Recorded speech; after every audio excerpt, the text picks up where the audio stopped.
बहुत बहुत स्वागत है आपका अपने YouTube channel Eklavya study point पे।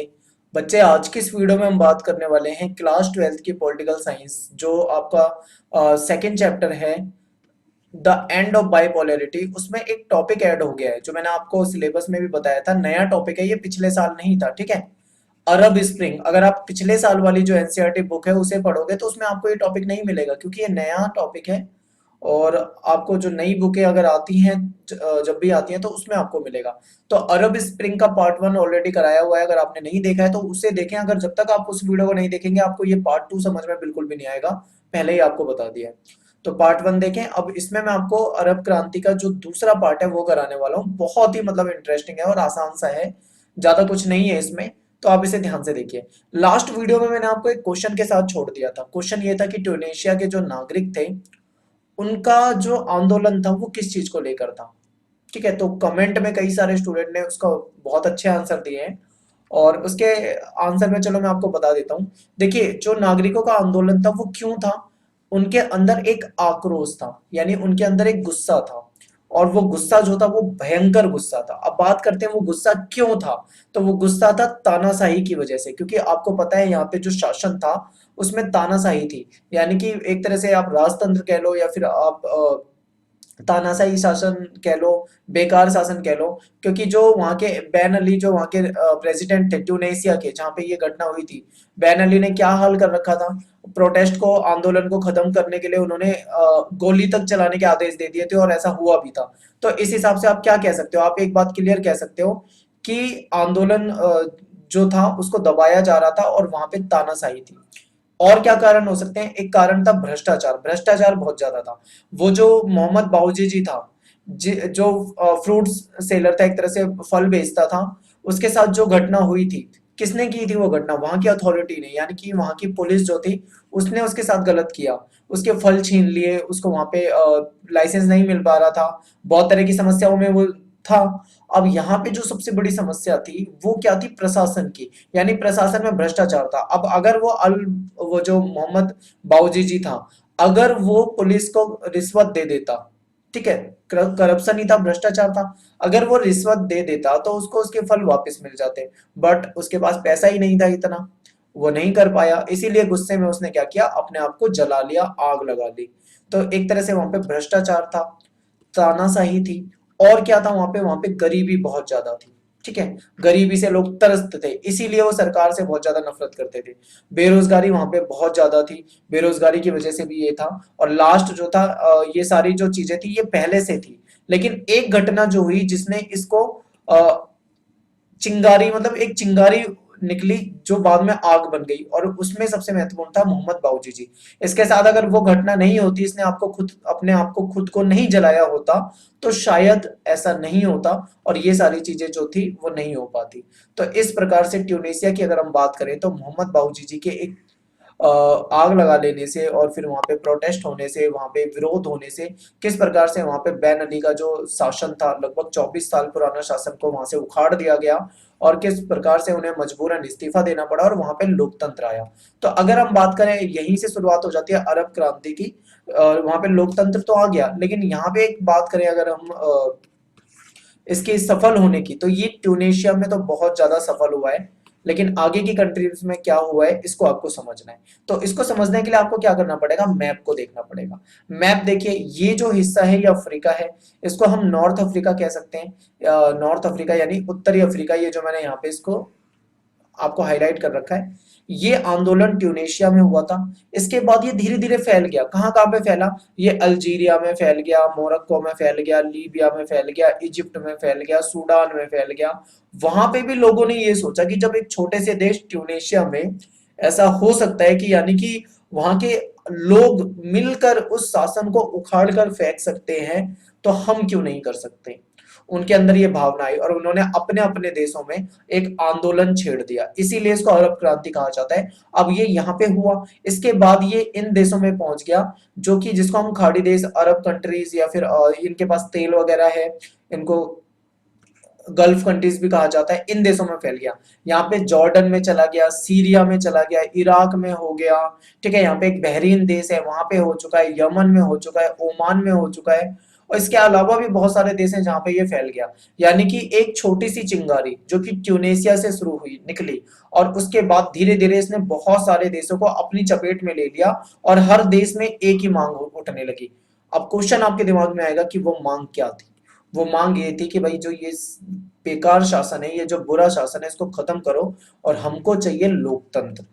सभी लोग क्या चाहते थे? लोकतंत्र चाहते थे। लोकतंत्र के लिए वहां पे जो प्रोटेस्ट शुरू हो गए उसको एंटी गवर्नमेंट प्रोटेस्ट आप कह सकते हो, यानी कि सरकार के खिलाफ विरोध प्रदर्शन या आंदोलन आप उसे कह सकते हो, ये यहाँ पे स्टार्ट हो चुका था। तो इसीलिए इसको अरब क्रांति कहा जाता है। तो क्वेश्चन यहाँ पे एक आपके सामने बन जाएगा कि अरब क्रांति जो थी या अरब स्प्रिंग जो थी, इसके उद्देश्य क्या थे? बहुत ही आसान है, अगर आपने टॉपिक अभी तक देखा है, समझा है, तो आपके लिए बहुत आसान है। देखिए क्या था। सबसे पहला तो इनका उद्देश्य ये था कि ये लोग जो चाहते थे, यहाँ की जो जनता चाहती थी, वो चाहती थी कि जो तानाशाही है वो बिल्कुल समाप्त हो जाए। ठीक है, तानाशाही को समाप्त करना चाहते थे, राजतंत्र को समाप्त करना चाहते थे, और वहां पे लोकतंत्र लाना चाहते थे कि लोकतंत्र लाया जाए। जैसे कि ट्यूनेशिया में सफल हुआ था, वहां पे लोकतंत्र आ गया था, ऐसे ही बाकी देश भी चाहते थे। और क्या उद्देश्य थे? देखिए आपको यहाँ पता होगा, यहाँ पे मानव अधिकारों का हनन होता था। इसे कहते हैं मानव अधिकारों का हनन। जब कोई व्यक्ति प्रोटेस्ट कर रहा हो और वहां की पुलिस आकर उन पे गोलियां बरसा दे, तो इसे कहते हैं मानव अधिकार का हनन। इन देशों में ऐसा खुलेआम होता है। तो ये मानव अधिकारों का हनन जो होता था, इसको रोकना इसका उद्देश्य था कि ये हनन रुक जाए। और क्या उद्देश्य था? यहाँ पे गरीबी, बेरोजगारी, भ्रष्टाचार, इन सब चीजों से निजात पाना चाहते थे ये, कि सरकार लोकतांत्रिक हो, सरकार ऐसा काम करे जिससे गरीबी, बेरोजगारी, भ्रष्टाचार पे लगाम लगाई जा सके। ये इसके उद्देश्य थे। राजतंत्र, जहां जहां पे राजतंत्र था या जहां पे कई जगह पे सैनिक शासन भी था, जहां पे भी राजतंत्र हो या सैनिक शासन हो, उसको समाप्त करना पूरी तरीके से, ये उसके उद्देश्य थे। ये बिल्कुल आपको ध्यान रखना है। अगला है सम्मान पूर्वक जीवन। हर इंसान इस पृथ्वी पे, जो भी इंसान रहता है, वो एक सम्मान पूर्वक जीवन चाहता है, एक गरिमापूर्ण जीवन चाहता है, कि मैं भाई एक रिस्पेक्ट वाली जिंदगी जी सकूं। ऐसी जिंदगी ना हो जहां पे मतलब मुझे अथॉरिटी से डर के रहना पड़े, सरकार से डर के रहना पड़े, मुझे लोकतंत्र में मतलब मुझे अपने लोकतंत्र जहाँ पे ना हो, अपने विचारों की अभिव्यक्ति की आजादी ना हो, मानव अधिकारों का हनन होता हो, ऐसी दुनिया में कोई इंसान नहीं होगा जो चाहेगा मेरे साथ ऐसा हो। हर इंसान चाहता है कि सम्मान पूर्वक जीवन जिया जाए। तो इसीलिए ये जो अरब स्प्रिंग थी, अरब क्रांति थी, अरब जो आप इसे कहते हो अरब विद्रोह भी कहा जाता है, इसका उद्देश्य यही था। तो आप ये उद्देश्य देख सकते हो, यहाँ पे आपको पता लग गया सब कुछ। अब यहाँ पे एक क्वेश्चन आपके सामने बन जाएगा कि अरब स्प्रिंग जो था या अरब क्रांति जो थी, अरब विद्रोह जो था, इसके परिणाम क्या हुए? परिणाम आपने ट्यूनेशिया में तो देख लिया, पॉजिटिव हुए। क्या दुनिया भर में ट्यूनेशिया के बाद जैसे ये बहुत सारे देशों में फैल गया, लीबिया, सीरिया, मोरक्को, अल्जीरिया, ठीक है, अब यमन, ओमान, सऊदी अरब और बहरीन, बहुत सारे देशों में ये फैल चुका है। क्या ये इसके परिणाम क्या हुए? जैसा ट्यूनेशिया में हमने देखा ये बिल्कुल सफल हुआ, क्या ये बाकी देशों में भी सफल हुआ? ये क्वेश्चन आपके लिए। तो यहाँ पे आंसर देखिए आप, अरब क्रांति जो थी वो सफल नहीं हुई। बिल्कुल आप इसको नोट कर लें, दिमाग में रख लें कि अरब क्रांति जो है सफल नहीं हुई। 2010 के बाद स्टार्ट हुई है, कहीं पे 2011 में, कहीं 2012 में, कहीं 2013 में, इस तरीके से अरब क्रांति जो है चलती जा रही है, लेकिन ये कामयाब नहीं हुई। केवल और केवल हम देखें तो ये ट्यूनेशिया जो देश था, वहां पे फायदा हुआ है इसका, लोकतंत्र वहां पे स्थापित हो गया। हम ये कह सकते हैं कि अरब क्रांति ट्यूनेशिया में सफल हुई। लेकिन अन्य देशों में अगर हम बात करें, क्योंकि देखो ये जो क्रांति है केवल एक देश में थोड़ी ना है, ये तो एक से ज्यादा देशों में, 2 3 4 5 6 7 8 9 ऐसे करके बढ़ती गई अलग अलग देशों में। लेकिन ये कामयाब केवल एक देश में हुई। तो क्या एक देश में, मान लो 10 देशों में ये क्रांति हुई, उसमें एक देश में कामयाब हो गई, तो 9 देशों में कामयाब नहीं हुई, तो क्या हम इसको सफल मानेंगे?